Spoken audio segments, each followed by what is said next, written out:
突然体が湯冷めしたから保健室に行ってきな。これで体が温まるわ。 Amazing how stuff like this can have very different connotations in current year. We open this one with Mojo trying to figure out his next evil scheme. And after hearing the not-so-great piano playing of a kid taking lessons, he figured he could get some serious street cred amongst the monsters if he could become like that monkey from the King and Kel movie.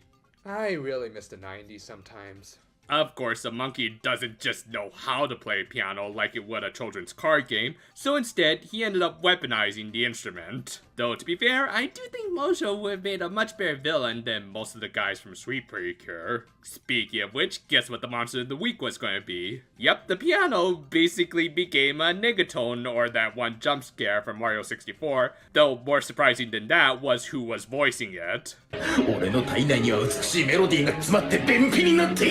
I think this is one of the few Green River characters that can't become eye candy.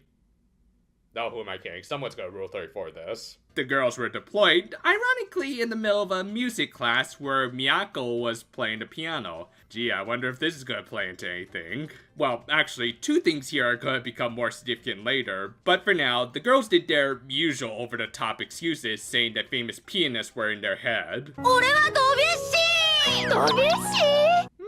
Surprisingly low-key, yet really good pick there, Kaoru. Back with the Green River piano, it was looking for someone who could play him well, and he seemed to find one in this pretty lady. I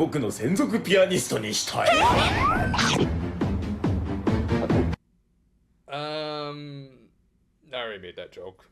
So, yeah, I was, partaking in any relatively skilled pianist in the city, and with each victim was getting stronger. Thus, not only was he powerful, but the girls couldn't defeat him without hurting everyone inside of him. This prompted Miyako to use the best weapon in any Bubbles playbook, her words. And I would appreciate it if you would just leave.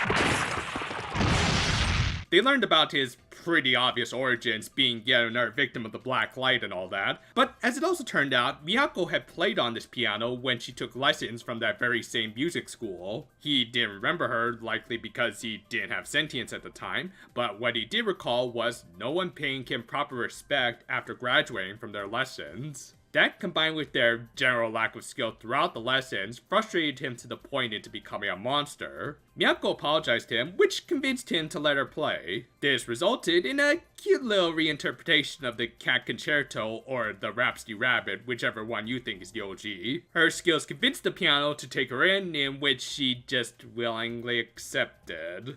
Oh, how the internet has ruined my innocent little mind. Anyway, continuing with the old cartoon comparisons, Miyako organized everyone inside the piano to play a pleasant tune by jumping on the inner hammers. And this somehow made the piano release them through fucking bubbles! Yeah, I don't know, it doesn't make a lot of sense, but I do like how this monster was ultimately defeated with a pretty clever plan and something beyond just the old fisticuffs, so I'll let it pass. Anyway, they changed it back to normal, but understandably, the music teacher didn't want it back, so hey, free piano. And the first half of the episode closed with Miyako playing another really nice tune and a certain monkey not learning his lesson. For the second half, we once again started with the girls getting out of class to deal with Mojo, though to be fair, with at least some slightly better excuses. Now you see, this is why I don't subscribe to those so-called superfoods. Anyway, Mojo of course was no issue, but the girls' suspicious behavior was becoming a concern amongst the teachers. And I really like this, as unlike say the Precure, who always just so happened to be in the general area for any monster attacks, these superheroines with secret identities have to take time out of their regular lives to deal with them. We've already seen how it has affected them on a more internal level with their sleep schedules, but now we get to see some of the more external effects it has. And yeah, ultimately it's not taken that seriously, but it's still an interesting little wrinkle. Anyway, Keane-sensei didn't suspect a thing, but was still concerned about their grades slipping, so she decided to take action. Okay, so this is an interesting character to spotlight for this series, because as far as I can remember, Miss Keane really didn't have that much to her. I mean, the most I personally remember about her was that she was highly overqualified to just be a kindergarten teacher, being able to figure out a formula for time travel right on the spot, and teaching the kids about thermodynamics. Oh, and she also got breast reduction surgery for the 2016 reboot. But yeah, because she was aware of the fact that 3 of her students were superheroines, she just kind of rolled with the punches when it came to all of the crime fighting. But not through the... So the next day, when they tried to excuse themselves from class, Keane-sensei was ready with all sorts of countermeasures. 捻挫腰痛特に腰の口内に効くとか言ってるのこんな薬 Do you have anything for a bad back? No reason, just asking for a friend.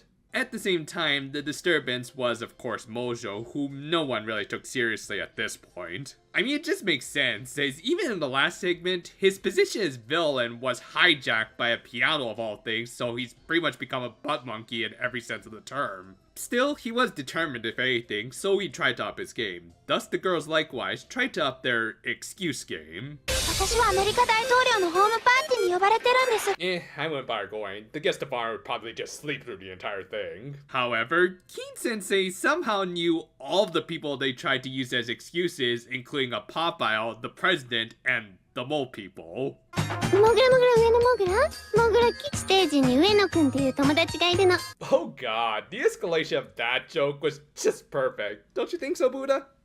And to add to that humor, we also got a good bit of illogical juxtaposition with Himiko trying to get similar attention from their teacher, but she got excused with a reason far easier to check the validity of. Like, I'm pretty sure the school should have her parents' contact info already. Anyway, the girls even tried saying that they needed to go to space.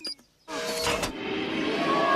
んなこともあろうかと用意しておいたの Where did you get that from, Dr. Wiley? Finally, they did get something that could act as a legit excuse with a certain angry monkey coming their way. But ironically, Keane-sensei said that the Powerpuffs would be able to handle it, and when they obviously didn't, she just talked Mojo down herself. Yeah, anyone else noticing a pattern in this episode? She did end up messing up at the last minute with a little casual racism, but fortunately, their talk lasted long enough for the girls to make some fast transformations and then defeat Mojo in even a faster time. The next day, the girls needed to save the day again, but decided to try a new tactic with their teacher and just tell the truth, essentially making things like the OG. なんて変なこと言い出すのかしらあなたたち保健の先生に見てもらった方がいいわね So yeah, the episode just kind of ended on that perfect little punchline. This was a pretty funny one, if a little anticlimactic in some areas. The first half was just pretty good, with a monster that was defeated, at least in an interesting way, but the real highlight was definitely this show's very different interpretation of Miss Keane that I personally liked a lot more.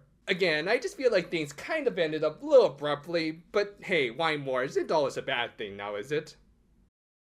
I will say, I am glad that Keane-sensei didn't believe that they were the Powerpuffs, because not only was that a good punchline for the episode itself, but it also maintained a bit of a different relationship between them when compared with the OG. While there was certainly nothing wrong with Miss Keane knowing that they were superheroines, as that could at least lead to its own brand of absurdist comedy, the fact that Keane-sensei was very selective about which excuses she believed and didn't believe was hilarious in its own right. Not to mention, yeah, it is kind of badass that she managed to counter almost all of their excuses and even talk Mojo down like it was nothing. It doesn't make her the greatest anime teacher of all time, but it does really distinguish her from her OG counterpart. Meanwhile, the Piano Monster segment wasn't bad either. I mean, it was a fairly basic plot, though of course it had plenty of good music, and gave Miyako time to shine, which is always nice. So overall, this was another fine episode with some good moments for a couple of the best talkers in this franchise. I hope everyone enjoyed this bonus Wednesday review, both to make up for the lack of them recently,